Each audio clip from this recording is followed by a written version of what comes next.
Hey family, I'm Nikkita Marshall and I serve on youth staff with our city youth. And for my 5-minute Devo, I just want to share with you what the Lord's been walking me through lately.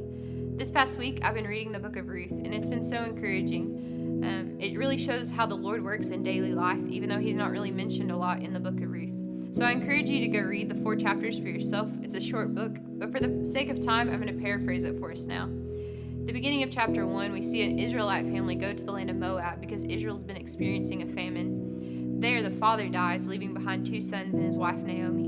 And then his 2 sons marry 2 Moabite women named Orpah and Ruth, and then they die, leaving Naomi and their wives behind. So Naomi tells Orpah and Ruth, "Go back to your families. I'm going back to mine. I won't ever have any more sons for you." And Orpah goes, and she decides to go back to her family. But Ruth says, "No, your God will be my God, and your people will be my people."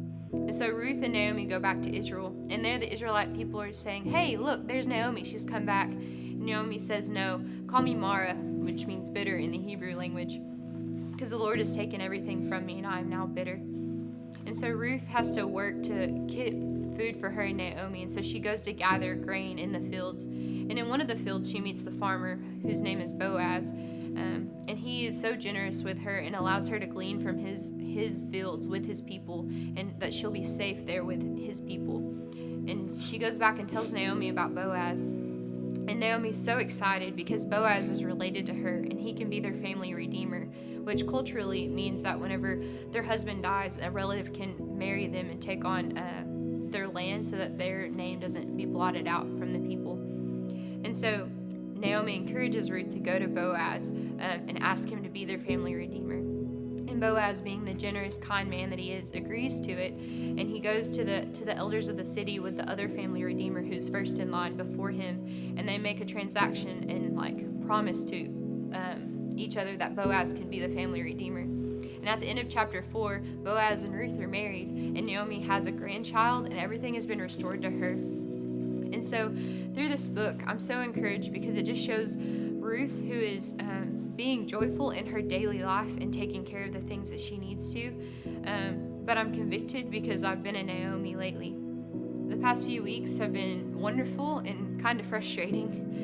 I got married a couple weeks ago, and it's been so fun being married to my best friend. But I've also felt frustrated because I feel like things have been taken from me, that it's really unfair. I won't get to graduate, and I don't get to be with you guys, and I don't get to see my school friends. And I've allowed that to make my heart bitter. And so as I was reading through this story, the Lord really just showed me that I had chosen to be a Naomi, and I had chosen to name myself bitter. And through that heart response, I've been impatient, and I've been responding and quick to anger. And so as I read this, I was encouraged because the Lord turned Naomi's life around, and out of tragedy and out of famine, He restored her joy, and He redeemed her family.